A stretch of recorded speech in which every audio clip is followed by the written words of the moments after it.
The flickering glow of sodium streetlights cast long, jagged shadows across the cracked pavement as Warden Samuel Kane stepped into the dimly lit cell. His boots echoed against the concrete floor, a hollow sound that seemed to carry the weight of inevitability. "Time's up, Marcus," he said, his voice low and gravelly, like a machine grinding to a halt. Marcus Tate lifted his head slowly from the thin cot, his wrists bound by heavy iron cuffs that clinked softly with the movement.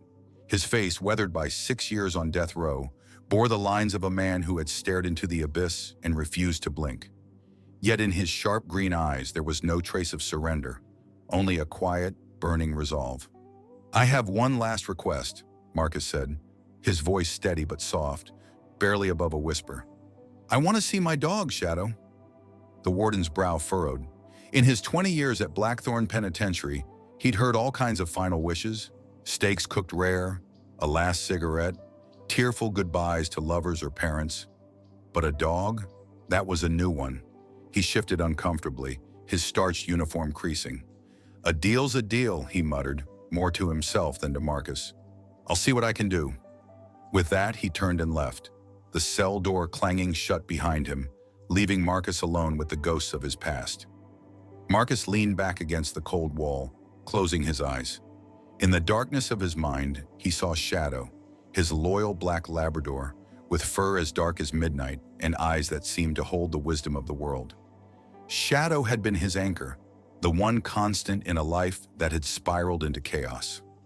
Marcus could still remember the rainy evening he'd found the shivering pup abandoned in an alley behind a diner in the small coastal town of Greyhaven. That night, Shadow had saved him from a darkness far deeper than any prison cell. "Just one more time," Marcus whispered to the empty air.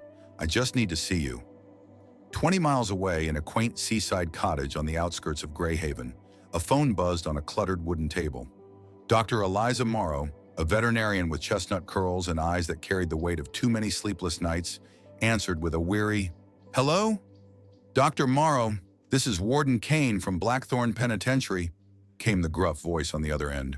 "It's about Marcus Tate. His last request is to see his dog, Shadow. I understand you've been looking after him." Eliza's breath caught in her throat.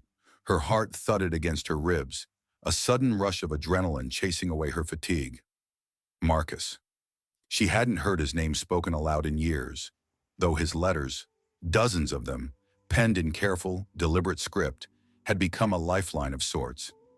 Each one spoke of his unwavering belief in his innocence, of a truth buried beneath layers of lies. She'd come to believe him, though she'd never admitted it to anyone. "Shadow?" she said, her voice trembling. "He wants to see Shadow?" "Yes," Kane replied, clearing his throat awkwardly. Before it's over." Eliza's lips pressed into a thin line. She glanced toward the corner of her living room, where Shadow usually slept on a worn plaid blanket. "I'll bring him," she said. "Give me an hour." But when she called Shadow's name, the house remained eerily silent. The front door was locked, the windows secure, except for one in the guest room, slightly ajar, its latch broken. On the floor lay Shadow's leather collar, its buckle snapped in two. Panic surged through Eliza's veins. "Shadow!" she called again, her voice cracking as she tore through the house, checking under furniture, behind curtains, in every shadowed corner. Nothing.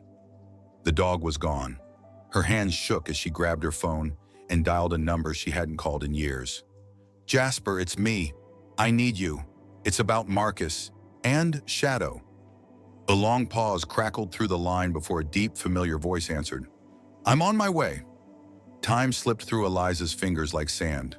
She scoured the cottage, then the small garden outside, its roses wilting under the weight of the salty sea air. The distant bark of a dog carried on the breeze, but it wasn't Shadow's. As she stood on the porch, her heart sinking, a sleek silver Mustang roared up the gravel drive, its tires spitting pebbles.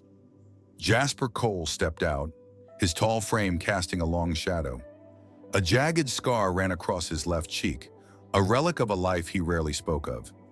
His dark eyes scanned her face, reading her fear in an instant. "What happened?" he asked, his voice sharp but steady. "Shadow's gone," Eliza said, her words tumbling out. "The window's broken, his collar's torn. Someone took him, Jasper. Marcus doesn't have time. He's got hours, maybe less. Jasper's jaw tightened. He pulled out his phone and dialed a number. Vince, we've got a situation. Marcus Tate's dog is missing. Stolen? Find out who's behind it. As he spoke, Eliza's mind raced. She remembered something. A dark blue pickup truck that had lingered near her cottage the previous night, its engine idling as it passed slowly by. She dismissed it as nothing, but now... I saw a truck last night, she said, her voice barely audible. Blue, maybe a Ford. It drove by a few times. I thought I was imagining things, but... Jasper's eyes narrowed. That's a start. Get in. Meanwhile, in a derelict warehouse on the edge of Greyhaven's old industrial district, Shadow strained against a heavy chain looped around a rusted pipe. His low growl echoed in the cavernous space, his ears twitching at every sound. A dripping faucet, the creak of settling metal, the distant cry of a gull. The warehouse was dark, save for a single flickering bulb that cast a sickly yellow glow. A man in a tailored navy suit leaned against a stack of crates, a cigarette dangling from his lips. Good dog, he said, his voice dripping with mockery. Too bad you're caught up in this mess. Another figure emerged from the shadows, a wiry man with pale, almost translucent eyes. Don't touch the dog, he said sharply. Boss said to keep him alive. For now. The man in the suit shrugged, exhaling a plume of smoke. Depends on what Tate does next. Shadow's growls grew louder, his muscles tensing as he tugged at the chain. He didn't understand the men's words, but he sensed their malice, and he knew Marcus needed him. His instincts screamed to fight, to break free, to run back to the one person who mattered most. Back at Blackthorn Penitentiary, Marcus paced his cell, the clink of his shackles marking each step. A narrow beam of moonlight slanted through the barred window, painting the floor with silver. In a few hours, it would all be over. The cell door creaked open, and Warden Kane stepped inside, followed by the prison's deputy director, a stern woman named Clara Holt. We've got a problem, Holt said, her voice clipped. Your dog's gone. Stolen from what we can tell. Marcus froze, his breath catching. Stolen? By who? We don't know yet, Kane said, his tone softer than usual. But we're looking into it. Marcus's hands clenched into fists, the cuffs biting into his wrists. His last wish, the one thing that had kept him sane through years of isolation, had been ripped away. Why? He demanded, his voice raw. Who would do this? Kane exchanged a glance with Holt. We're trying to find out, he said, but time's not on our side. Outside Greyhaven, Jasper's Mustang tore through the empty streets, the engine's roar cutting through the pre-dawn silence. Eliza sat in the passenger seat, her fingers gripping the armrest. The warehouse district, Jasper said, his eyes fixed on the road. Vince got a tip. Shadow's there. We need backup, but we can't wait. Eliza nodded, her mind racing. If they didn't find Shadow, Marcus would face his final moments alone, his hope shattered. The thought was unbearable. As they neared the port, a thick fog rolled in from the sea, cloaking the warehouses in a ghostly haze. The air smelled of salt and rust, and the distant crash of waves mingled with the cries of gulls. Jasper parked in a shadowed alley, pulling a handgun from beneath his seat. Stay here, he said, his tone leaving no room for argument. Eliza's eyes flashed with defiance. No way. Shadow's my responsibility too. Jasper studied her for a moment, then sighed. Fine. Stay close. If things go south, you run. They crept toward the warehouse, their footsteps muffled by the fog.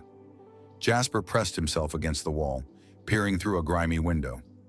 Inside, two figures moved in the dim light, one in a navy suit, the other in a hooded jacket. In the center, Shadow stood chained to a pipe, his body tense, ready to spring. 2 guards, Jasper whispered. Maybe more inside. Eliza's grip tightened on a metal rod she'd picked up from the ground. We don't have time to wait. Jasper's lips twitched in a faint smile. I like your style. With a quick motion, he tossed a small stone against the warehouse's metal wall. The clang echoed, sharp and startling. Inside, the figures froze. What was that? The man in the suit snapped. Check it, the hooded man replied, drawing a gun and moving toward the door. As he stepped outside, Jasper moved like a shadow, disarming him with a swift strike and pinning him against the wall. The man slumped unconscious. "Not bad," Eliza whispered, her heart pounding. Inside, Shadow's barks grew frantic. The man in the suit spun around, his gun trained on the dog. "Don't move, or the mutt's done for." Jasper stepped into the light, his own gun raised. "You don't know who you're messing with," he said, his voice calm but deadly. Before the man could react, Shadow lunged, the chain snapping under his strength. With a ferocious growl, he tackled the man, sending the gun skittering across the floor. "Shadow!" Eliza cried, rushing to the dog's side. She knelt beside him, her hands trembling as she stroked his fur. "We're getting you back to Marcus." But the screech of tires outside shattered the moment. Voices shouted and footsteps pounded toward the warehouse. "Reinforcements," Jasper muttered. "We need to move." He grabbed the man in the suit, binding his hands with a zip tie. "You're coming with us," he said, his tone leaving no room for debate. Eliza led Shadow toward a back exit, the dog's chain dragging behind him. As they slipped into the fog, gunshots rang out, bullets pinging off the warehouse walls. Back at the prison, Marcus sat in a transport van, his wrists still cuffed. Warden Kane sat across from him, his face unreadable. "Where are we going?" Marcus asked, his voice tight. Kane chuckled, a rare sound. "Change of plans, we're improvising." The van stopped in a deserted lot near the port. Through the barred window, Marcus glimpsed the foggy outline of warehouses. His stomach twisted. Was this a setup? The door opened, and 2 guards helped him out.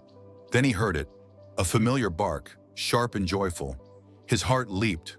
A black blur shot toward him, and suddenly Shadow was there, leaping into his arms, his warm tongue licking Marcus's face. Marcus knelt, burying his face in the dog's fur, tears stinging his eyes. "You made it, boy," he whispered. "You made it." Behind Shadow, Eliza and Jasper emerged from the fog, dragging the man in the suit. Marcus's eyes narrowed. "Who's this?" "One of the guys who didn't want you to see Shadow," Eliza said, her voice steady but fierce. Marcus stood, his gaze locking onto the prisoner. "Why?" The man smirked, but his eyes darted nervously to Shadow. "You think this is just about a dog? You're in deeper than you know." Jasper stepped forward, his gun still in hand. "Start talking, or you'll wish you had." The man hesitated, then sighed. "It's not about you, Tate. It's about what you know, or what you might know. That dog was carrying something dangerous." Marcus's blood ran cold. He knelt beside Shadow, his fingers brushing through the dog's fur until they found a small, hard object tucked beneath the collar, a tiny USB drive. His hands shook as he held it up. "What's on this?" The man's smirk faded. "Everything. Names, dates, transactions, people who'd kill to keep it buried." Eliza's eyes widened. "We need to see what's on it." Jasper nodded. "I know a guy. Safe house, 10 miles from here." But before they could move, a black SUV roared into the lot, its headlights cutting through the fog. "Down!" Jasper shouted, shoving Marcus and Eliza behind the van. Bullets tore through the air, one grazing the man in the suit. He slumped, lifeless, before he could say another word. "They're tying up loose ends," Jasper growled, returning fire. "Get to the car." Marcus scooped up the USB drive and sprinted for Jasper's Mustang, Shadow at his heels. Eliza dove into the passenger seat, and Jasper floored the accelerator. The SUV gave chase, its tires screeching as it weaved through the narrow streets. Marcus clutched the drive, his mind racing. 6 years in a cell, 6 years of fighting for the truth. And now it was in his hands. They lost the SUV in a maze of alleys, the Mustang's engine roaring as Jasper pushed it to its limits. At a safe house on the edge of town, Jasper's contact, a wiry hacker named Leo, plugged the drive into a laptop. The screen lit up with files, bank records, encrypted emails, names of politicians and CEOs tied to a sprawling corruption network. Marcus's name appeared too, listed as a problem to be eliminated. "You were framed," Leo said, his eyes wide. "This is bigger than we thought." Eliza's voice was fierce. "We go public, now." 24 hours later, Marcus sat in a nondescript motel room, Shadow curled up at his feet. The TV blared with breaking news. In a stunning development, evidence from an anonymous source has exposed a massive corruption scandal. implicating high-ranking officials and clearing the name of Marcus Tate, a man wrongfully convicted 6 years ago. Marcus exhaled, the weight of years lifting from his shoulders. He looked at Shadow, then at Eliza and Jasper. "We did it," he said softly. Eliza smiled, scratching Shadow's ears. "He did it." Jasper crossed his arms, a rare grin breaking through. "Not over yet. There are still people out there who want this buried." Marcus stood, his eyes blazing with purpose. "Then we keep fighting. For the truth." As the sun rose over Greyhaven, casting golden light across the sea, Marcus felt a spark of hope he hadn't known in years. With Shadow by his side and allies he could trust, he was ready to take on whatever came next. The truth was out, but the battle was far from over. If you enjoyed this story, please like and subscribe for more thrilling tales.